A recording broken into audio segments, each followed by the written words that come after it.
শামশেরগঞ্জে এবং জঙ্গিপুরে যে দাঙ্গা হয় সেই সময় তৃণমূলের এমপি মুর্শিদাবাদ কেন্দ্রের কি বললেন যে পরিযায়ী শ্রমিকরা আসে আর দাঙ্গা করে চলে যায়।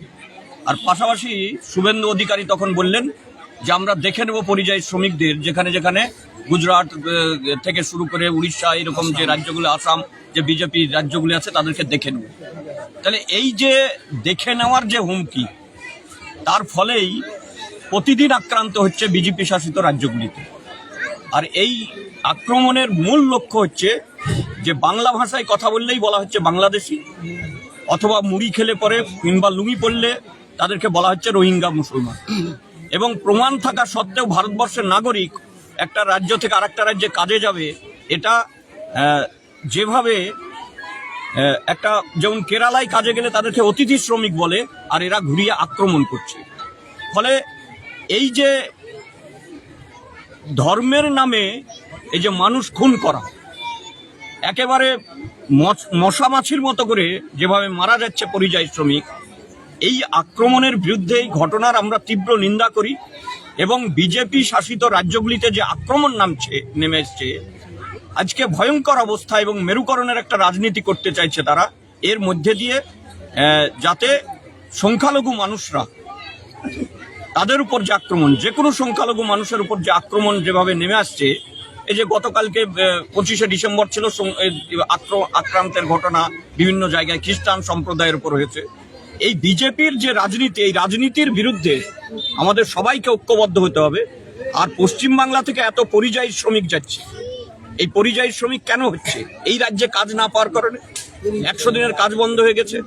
ফলে পশ্চিমবাংলা থেকে পরিযায়ী শ্রমিকের সংখ্যা প্রতিদিন বাড়ছে। এর জন্য এই রাজ্যের সরকার দায়ী, এই রাজ্যে কাজ দিতে পারছে না, কারখানা নাই, কারখানা হলে বন্ধ হয়ে যাবে, মন্দির মসজিদের রাজনীতি করছে। এই নিয়ে হচ্ছে জাতপাতের লড়াই হচ্ছে।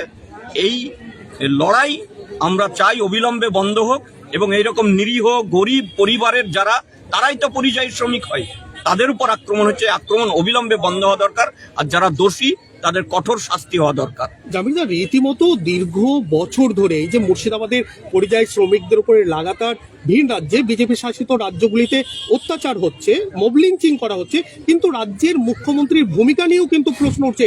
এখনো পর্যন্ত যাদেরকে হত্যা করা হলো, যারা হত্যাকারী, যারা অপরাধী, তাদেরকে কেন আইনের আওতায় নিয়ে আসা হলো না?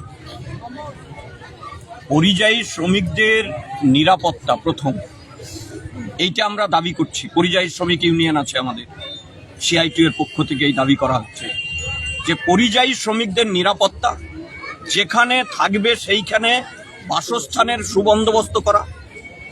3 নম্বর বিষয় হচ্ছে যে যেখানে থাকবে সেখানে রেশন, এবং যেখানে থাকবে সেখানে ফ্রিতে ট্রিটমেন্ট করা। এই 3-4টে দাবি নিয়ে আমরা লাগাতার কথা বলছি। এবং 1979 সালের মাইগ্রেন্ট যে আইন, সেই আইনের বিষয়ে আমরা কার্যকারী করার কথা বলছি। উল্টে যে শ্রম কোড চালু হওয়ার পরে এই আইনটাকেই তুলে দেওয়া হচ্ছে। ফলে পরিযায়ী শ্রমিকদের যে নিরাপত্তা, সেই নিরাপত্তার বিষয়ে আমরা বলছি যে প্রত্যেকটা রাজ্যে রাজ্যে এই রাজ্য সরকারকে একটা বোর্ড করতে হবে, যেখানে পরিযায়ী শ্রমিকদের সমস্যার কথা সেই রাজ্যে যেন তারা জানাতে পারে। কিন্তু এই রাজ্যের সরকার সেই বিষয়ে কর্ণপাত করছে না।